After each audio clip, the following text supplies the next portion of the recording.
I try to reach you, I can't hide how strong the feeling when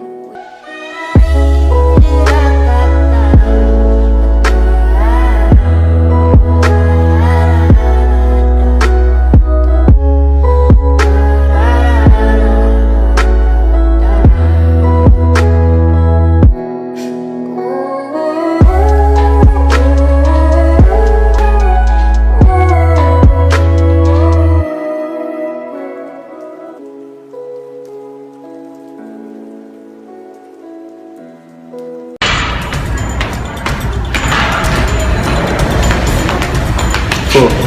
เป็นยังแกยังจะตำน้องกูแต่ที่เจ้าผู้กรรมมาขอโทษเรา เป็นหยังข่อยต้องขอโทษท่านที่ขอบ่ได้ตั้งใจ ให้เจ้าไปขอโทษเล่าก็ปล่อยแต่จะชิบุคำตอบบางคำตอบหนักไม่ยัง